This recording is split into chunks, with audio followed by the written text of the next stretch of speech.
Hoje, no programa 9 Minutos, nós retomamos aqueles assuntos a respeito de comportamento para entender melhor o nosso tempo, né? Para entender melhor a nossa própria perplexidade ante o nosso tempo e as transformações tão rápidas que estão nos envolvendo. A gente sabe que certos assuntos já são suficientemente contemplados nas publicações e pela grande mídia. Entretanto, outros não, outros apenas em espaços como isso, do 9 Minutos, onde a conversa pode fluir um pouco mais e o nosso entrevistado pode ser mais explícito, que a gente consegue ter oportunidade de trazer esses assuntos à pauta. Hoje nós vamos falar sobre assuntos de comportamento, sobre psicologia, sobre dependência emocional, que cada dia mais, de uma certa maneira, se manifesta como um comportamento das pessoas sozinhas no meio da multidão. Eu vou conversar com uma especialista, a psicanalista Luciana Bowen, a respeito deste assunto. Luciana, e como é que explica isso? Essa urbanização intensa, o fato das pessoas estarem no meio de muita gente e se sentindo sós, o que explica essa relação de dependência emocional, onde às vezes se coloca muito no outro a responsabilidade pela nossa felicidade, pelo nosso estar bem? É verdade, Eustáquio. Olha só, a gente precisa pensar que o ser humano é um indivíduo que tem um certo grau de dependência emocional. Né? Nós nascemos num estado de neotenia. Nós precisamos de um outro ser humano para nos alimentar, para que nos ensine a viver. Né? Para além dos alimentos, ensine o diálogo, a palavra, o comportamento. Então, nós precisamos dos outros seres humanos para a gente poder ir se desenvolvendo psiquicamente. Sim. Né? Então, assim, é natural que nós, em determinados momentos da nossa vida, nós circulamos entre dois pontos, de dependência e de independência emocional. O patológico, ou alguma dificuldade que a gente pode aparecer, é quando a gente está ou numa total dependência ou numa total independência, que a gente não circule entre esses dois pontos. Né? Então, eu acho que no nosso social a gente vê as duas patologias no sentido de causar dor para o sujeito, ou sujeitos que não conseguem se relacionar com outros seres humanos, que têm muita dificuldade, ou sujeitos que precisam de outros seres humanos para saber quem eles próprios são, né? Assim, a respeito da sua individualidade e do seu lugar no mundo. Uhum. Então, na verdade, isso é um legado, como já sabemos, até pelo senso comum, isso é um legado da infância, quando da construção da personalidade. Perfeito. Né? Assim, na verdade, nós aprendemos as nossas relações, num primeiro momento, com a relação materna, que a gente chama que é a função materna. Então, é aquela pessoa que está se ocupando daquela criança naquele momento. E é responsável pelos cuidados físicos, mas também pelos cuidados psíquicos daquela criança. Né? Direcionar aquela criança num lugar no mundo. A gente vem num lugar específico, né? No mundo daquela família. Né? Uhum. E ela vai se acreditando com as palavras desse outro e vai se introduzindo no mundo. Né? A gente vê patologias ou dificuldades de pessoas que ainda nem entraram na linguagem, ou crianças mais de 5, 6 anos que ainda não conseguiram entrar na linguagem por alguma deficiência dessa independência e dessa dependência afetiva, né? Um vínculo. Né? Assim, no consultório mesmo, eu posso te dar um exemplo de inúmeros casos que a gente vê das escolas, de mães que dizem, mas e se ele sarar, o que eu vou fazer da minha vida? Né? Assim, então, numa dependência ainda muito biológica e num cordão umbilical que ainda não foi cortado com aquela criança e que não permite com que aquela criança se desenvolva, e também aquela mulher só se vê no lugar de mãe, né? De cuidados maternais. O único papel que ela acha que tem a cumprir. Isso, naquele momento ela fica ficcionada ali e não consegue sair daquela função. Agora, veja bem, toda consideração, todo conceito parece injusto se não considerar as diferenças de gênero. Ou seja, isso em homem e em mulher acontece do mesmo modo ou é diferente? Tem as suas particularidades, né? Assim, tem inúmeros estudos da psicanálise que podem apontar isso, assim, que as relações entre mãe e filho são diferentes das relações mãe e filha, né? E nas suas particularidades e questões, vai apresentando e vai criando questões que não, se não são trabalhadas, vão apontar como alguma dificuldade, alguns transtornos, por exemplo, na relação amorosa. Né? Assim, o vínculo de um menino com sua mãe, no decorrer do tempo, pode permitir com que esse adolescente ou esse jovem vá substituindo essa mãe por uma outra mulher, mas ainda às vezes muito num cuidado num cuidado materno e numa dependência afetiva muito forte. Se essa mulher não está do lado, ele não tem os cuidados pessoais, deixa a casa toda desarrumada, não consegue ter uma aparência saudável, um cuidado com a alimentação. Precisa sempre de alguém ou de uma mulher coordenando, identificando aquilo, né? E com uma menina também a gente vê isso. Mas por algumas questões que vão aparecendo lá no desenvolvimento psíquico e de algumas dificuldades e ambivalências de amor e ódio nessa relação com a mãe, isso também aparece na vida amorosa dessa mulher, nas relações com um homem, né? E de que grau e de que importância tem um homem na vida de uma mulher e às vezes na identidade feminina mesmo.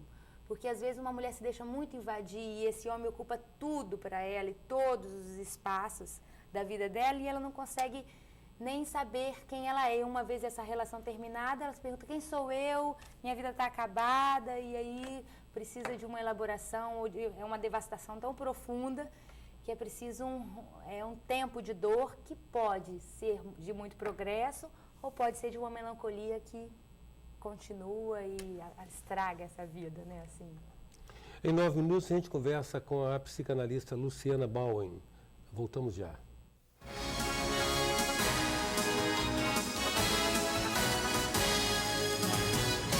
Voltamos com 9 minutos, que traz hoje a psicanalista Luciana Bowen.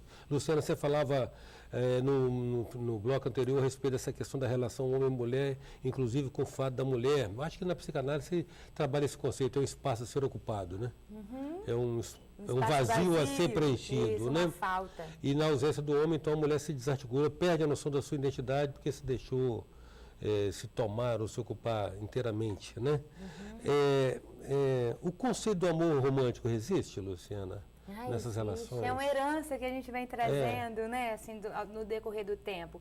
E eu acho que é preciso uma análise bem crítica a respeito disso, porque se a gente não pensar historicamente como isso foi desenvolvido ou como nós chegamos até aqui, a gente fica com a sensação de que isso caiu do céu, de que isso sempre foi assim, e quando a gente não encontra esse amor ou esse par que supõe-se uma completude, existe uma frustração muito grande, né? Então fica com essa sensação de que aquilo, você só é completa se você tiver um outro que faz par e tal, né? E a gente sabe que isso foi uma construção, né? Que uma ideação, né? Uma idealização total a respeito do que seria o amor, né? Assim, antigamente a gente pode ver que o casamento não era ligado ao amor, eles eram arranjados estrategicamente. O amor estava em outro lugar, depois entra o amor cortês. Enfim, a gente vai caminhando sobre o que historicamente foi essa construção do amor.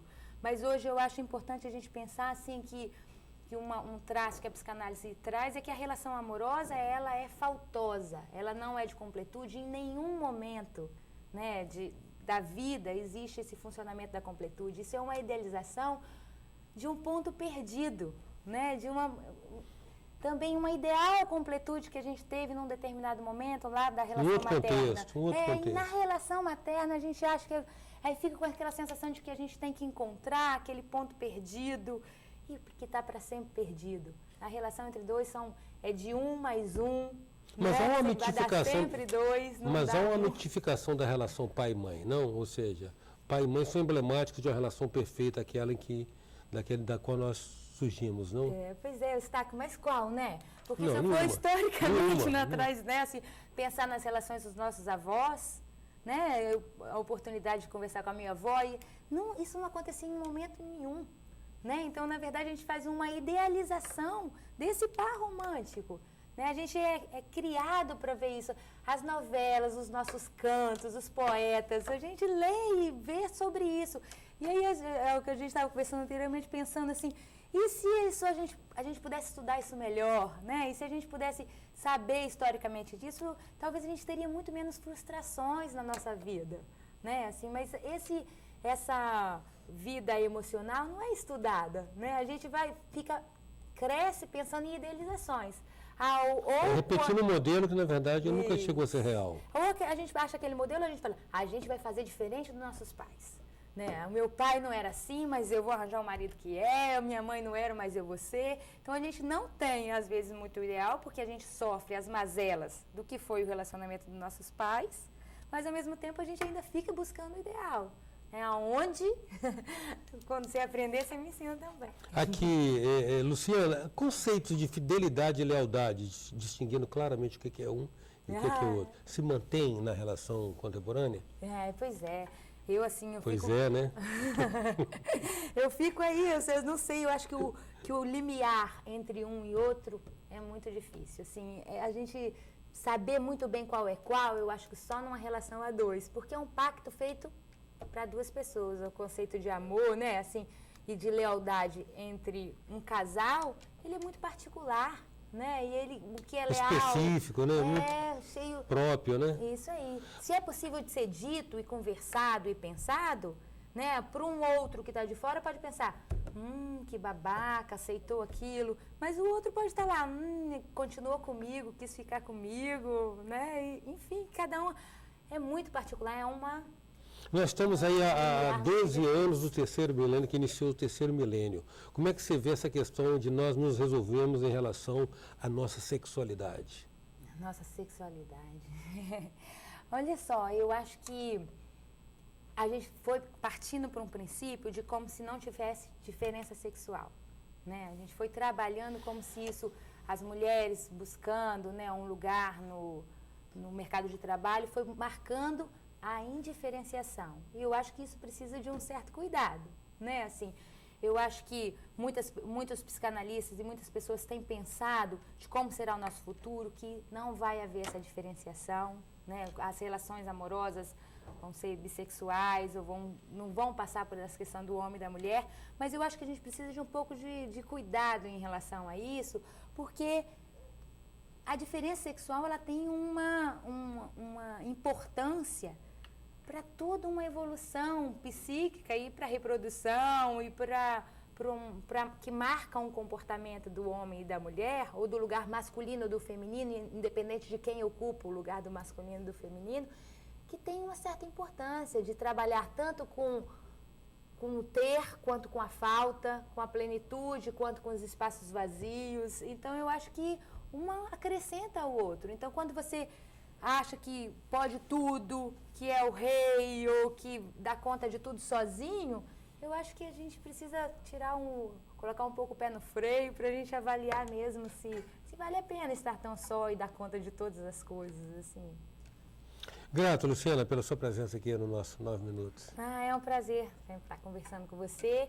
E eu acho assim, que tem algumas coisas que a gente poderia pensar para poder avaliar se a gente está mais independente ou dependente emocionalmente, né? Assim, eu acho que a gente precisa tentar, em alguns momentos que a gente está sozinho, pensar, deixar invadir os nossos pensamentos, ver se a gente está contente, se a gente é feliz, se a gente está realizando os projetos da nossa vida, porque senão ela passa e num determinado momento a gente coloca a responsabilidade toda, eu não fui feliz e a responsabilidade é do outro. Cada um é responsável pela sua felicidade e é preciso cavar esse espaço.